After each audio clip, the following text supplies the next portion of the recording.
Hello, my name is Kim House, and I have been the reading specialist intern here at Quarles Elementary for the last month. And I've put together a workshop entitled Engaging Young Boys in Active Literacy. I'd like to thank you for taking the time to watch this video ahead of time before we meet on Tuesday, November 5th from 10 to 11 in the conference room in Annex 3. And during that time that we meet on Tuesday, we will be discussing some things that you've learned throughout this presentation and applying them in our classrooms. Most of my research for this presentation came from the book called Bright Beginnings for Boys, Engaging Young Boys in Active Literacy. And I highly recommend you adding this book to your own library. First of all, let's look at some research. For nearly a century, research in North America has confirmed a pattern of gender differences in reading achievement favoring females. Since at least the 1930s, there has been increasing evidence of boys far outnumbering girls in remedial reading classes. Research says that the language areas in 5-year-old boys' brain looks like a 3.5-year-old girl's brain. If we ignore these neurological differences and expect boys and girls to develop language abilities and skills at the same rate, we may place undue pressure on boys. Boys come to school excited and ready to learn to read, but often they become discouraged and see the required reading as boring and not interesting to them.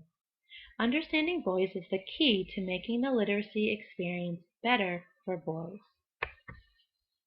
When boys find an entry point in literature that piques their interests and affirm their needs, they will be motivated to read and write. Material that boys find immediately gratifying and that will propel them to seek and read more is what teachers need to find. Once boys find an entry point of literature, the chances improve they will continue on a literate journey of lifelong reading. It's our job as their teachers to find that entry point that piques their interest, so our boys will start to read. Research says it's interesting to note that gender disparity in reading in favor of girls shows up right away in children's language development. Boys develop differently in language, vision, and hearing than girls do. Speech problems affect boys 6 times more often than girls, so that makes it more difficult for them to hear and differentiate sounds. Gender differences in vision. Boys' eyes register these following colors: black, green, blue, and silver, and girls' eyes register brighter colors such as red, orange, beige, green, and pink. So boys and girls, their eyes actually see colors differently. That's why they tend to gravitate more towards boys to the blues and girls more towards the pinks. Now, as far as books are concerned, boys are usually drawn to books with subtle colors, plain illustrations, some action scenes on the front, such as that Spider-Man book. Girls are usually drawn to books with bright colors, sparkly, textured books. And I really like this quote that says, "Visual input has the ability to capture attention, and that attention is a prerequisite to learning." So if we can have in our classroom libraries books that get our boys' attention, then they will start to read it and we're able to go from there. When drawing, boys tend to choose fewer colors from their crown box. They're more likely to draw action pictures and pictures showing movement, such as spaceships, robots, dinosaurs, attacking things. And when girls draw, they usually want the whole pack of crayons to have all the colors, and they usually draw more objects, such as rainbows and hearts and people. Books that appeal to boys would be books maybe about large machines such as trucks, bulldozers, cranes, maps, spatial directions. Maybe they have to solve a mystery throughout the book or find a treasure. Books about how to do something, how to make things would typically interest boys.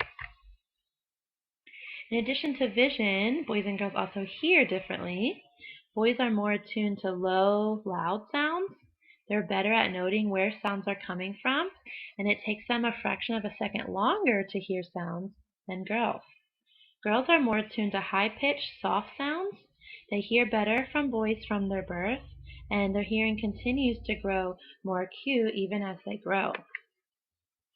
Some implications for our classroom: talk clearly, slowly, and loudly for boys to hear. Have boys sit near you during read-alouds. As you talk, move around the classroom. Be patient with those noisy boys.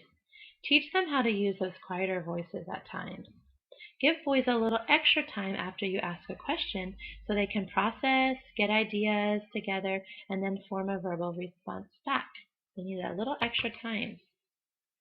The first few years of school are crucial in helping boys develop self-regulation skills as readers. Introducing them to books with positive male characters and values is very important, such as cooperation, courage, generosity, honesty, perseverance, respectfulness, responsibility, and tolerance, just to name a few. Some strategies we can use in our classrooms. Try to incorporate boys' love of play and movement into their literacy learning. Maybe you can make up motions to go along with songs or rhymes in your classroom. Have some tossing games. Toss a beanbag for letter sounds.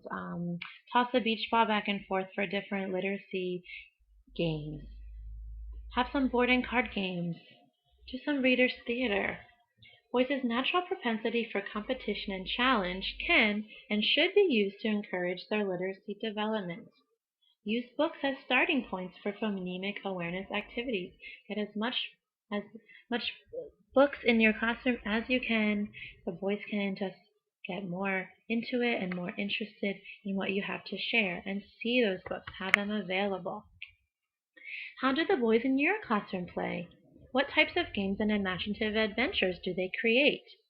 Do the literacy activities you ask boys in your classroom to do incorporate elements of imagination and fun? Are they play-like and active? Do they allow boys to get up and move? These are just some questions to consider in your classroom. If a boy has grown up playing a lot of video games and watching TV, it's more likely he will have difficulty maintaining focus and attention to be successful in literacy, which I'm sure that many of you have seen in your classrooms. His brain gets used to shifting and scanning instead of sustaining focus. Our students are digital natives. Elementary students today are the first generation to grow up with technology.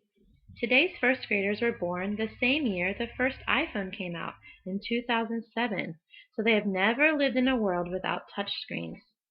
How can we use these new forms of input in productive ways to lead boys to reading and prepare them for the 21st century skills they will need? No matter how great the technology or how fascinating the games, boys still need us at their side, teaching, nurturing, and helping them construct visions of manhood.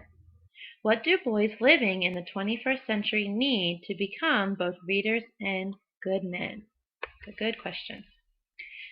Developing self-regulation in boys. How can we do this?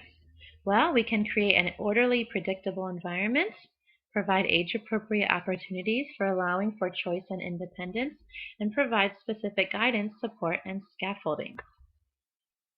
Positive literacy classrooms can be created by establishing routines for reading, providing material boys are able to decode, and using picture books with positive male characters to help boys learn how self-regulation looks, sounds, and feels.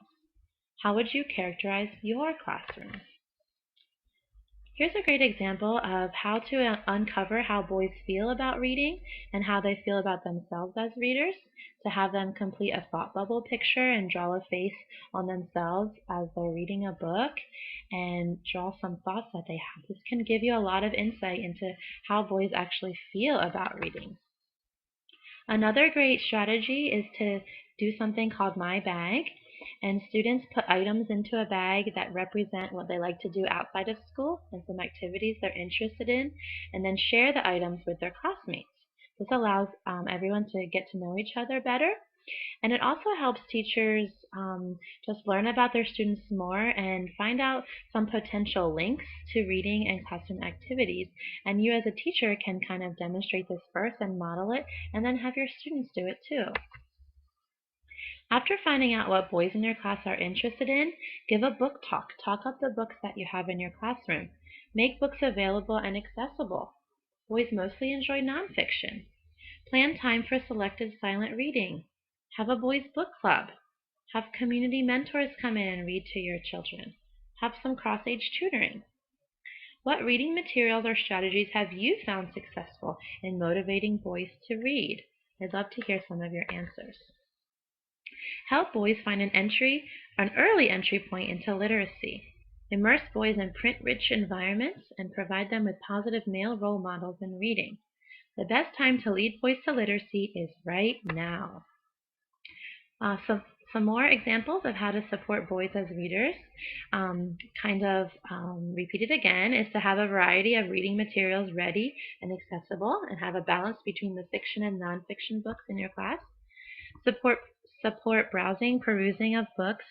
Utilize shorter texts. Allow boys to have time to read and talk about what they read, maybe with their friends. Minimize the focus on post-reading activities. See reading as a social activity. Center attention on visual and multimodal texts. Invite male readers into your classroom to maybe read some books to your students. And grow boys' identities as readers. Future study groups sign up. So if you're interested in learning more about this topic of engaging boys in literacy, then please consider signing up for a study group that we will have to investigate this topic a little deeper. I'll pass out a sign-up sheet on Tuesday and give you some more information about this. Also, are you interested in some coaching in this area in order to help you improve as a teacher? Then please consider letting me help you in your classroom incorporate some of the strategies from this presentation. I'd love to do that. We have some references for the presentation. And lastly, I'd just like to thank you so much for your attention, for watching this video, and I look forward to talking with you more about this topic on Tuesday.